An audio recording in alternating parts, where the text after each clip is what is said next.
It's like a continuation conversation.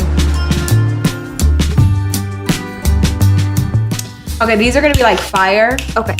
So we're just gonna do it. Okay. What's your favorite color? To wear black, in general, lavender. Really? Yeah. I don't think I knew that. Okay, favorite car? I really like the Ford Bronco. What? Why don't you have one? Just because I feel like it's just an old classic. I honestly don't know if I would know how to drive it. Biggest pet peeve? Biggest pet peeve. Ooh, when you like hold the door open for somebody and they don't say thank you. I get really petty about that stuff. If I like hold the door, do something, and somebody just walks by, I'm like, you're welcome. Hailey! Oh my God. I know. Okay, fine. What is one thing you do to relieve stress? Exercise. Winter, fall, spring, or summer? Fall all day. Like, hello. Like, whew. This caption took me out. You were so vulnerable. You were so authentic. You were so transparent. He said, I'm a young woman. I'm learning who I am. It's really hard. It's hard finding who you are, but what's even harder is being picked apart and compared to other women while trying to do that. There are days that I'm simply broken because of it. It would be incredible if other girls and women could find it in themselves to lift each other up, to stop making other women who are struggling just like them feel incompetent and less than. Mm-hmm. Why did you write that? I wrote that because I felt like I had hit a little bit of a breaking point in terms of how loud the noise was. I think social media has made people be very show your best and hide the rest, you know? And so I think I did that for a while. Probably from like 18 to 21, I had so many difficult times where I would be like, you know, my life looked so awesome and so amazing, and I'm very blessed, and I've had a very, very blessed, fortunate life. But I remember times where I just wasn't open and wasn't honest about how I was feeling and what I was going through. Mm-hmm. And on Instagram, it would look like all was gravy, and then I'd be like in my bed, broken, crying at night. I was in such a different season of my life. I was married. I was so happy. I was spending my life with this person that made me happier than I've ever been. And yet I was still feeling this way. And I realized that it was because I had all these feelings that I wasn't sharing.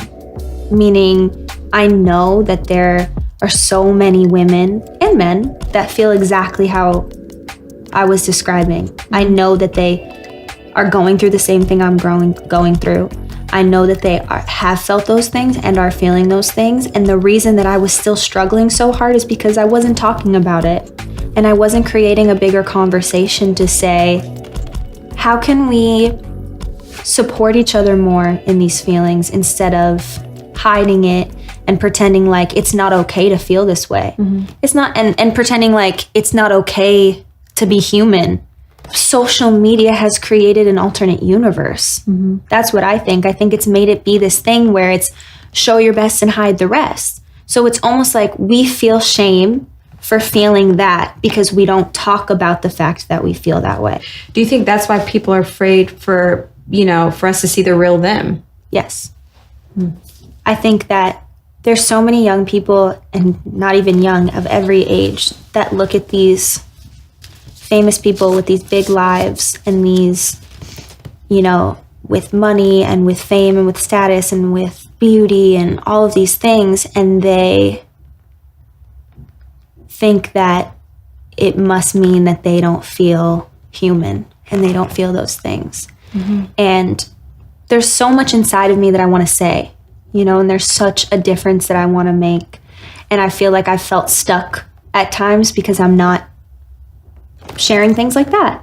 I don't feel responsible for other people. I don't feel responsible. But what I do feel is I feel it necessary in this day and age to spread love and spread positivity and spread the message of Jesus and spread that and to talk about those things because it is so real. And the message of love and the message of Jesus, that's how it has gotten you through and where you are today. Exactly. And I just feel like, what am I doing if I'm not talking about that? if I'm not talking about being vulnerable and broken and sad and angry, it has to be bigger than Instagram. You know what I mean? It has to be bigger than paparazzi photos and like all the dumb, stupid stuff that goes into being a part of this world and this industry. It just has to be bigger. Yeah. It has to be a bigger conversation. It has to change. And I'm just really passionate about changing the conversation amongst young people. Yeah. Even if it's one person. It's enough. It's enough for me to have this fire perpetuate in me to want to keep having those conversations and to keep doing that and to keep fighting against shame and guilt, and it's such a bigger conversation. And that's why we're having these conversations. So in season 2, we're talking about relationship restoration, vulnerability, forgiveness, redemption, all under the banner of shame. If you could ask a guest a question about it, what would you ask them? I know for myself that I really struggled with letting go of my shame. I couldn't understand what it really meant to be forgiven. Well, I would lay down in bed at night and be like, oh my gosh, why did I do that when I was 17 years old? And it's like, I'm 23 and a married woman, and my life is so far past my teenage, younger self mistakes.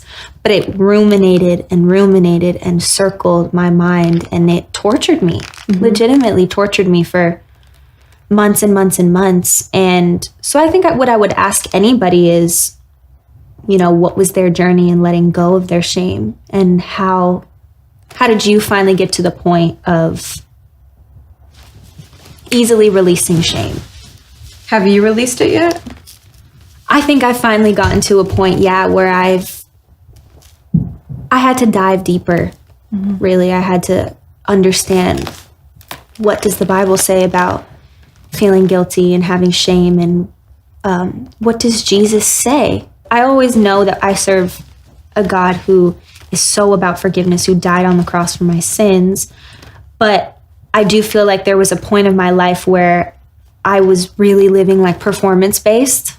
Serving Jesus is not about performance, and I think for a while I didn't understand that because I didn't understand who Jesus was really. Right.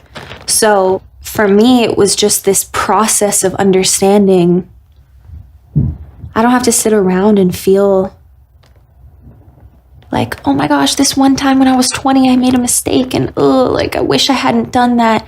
Jesus would be more proud of me if I hadn't. Yeah. And that's what I didn't understand. He died so that I don't have to sit there being like, oh, Jesus would love me. He doesn't love you any more, any less. Based on what he loves somebody who murdered someone in prison just as much as he loves you and just as much as he loves me.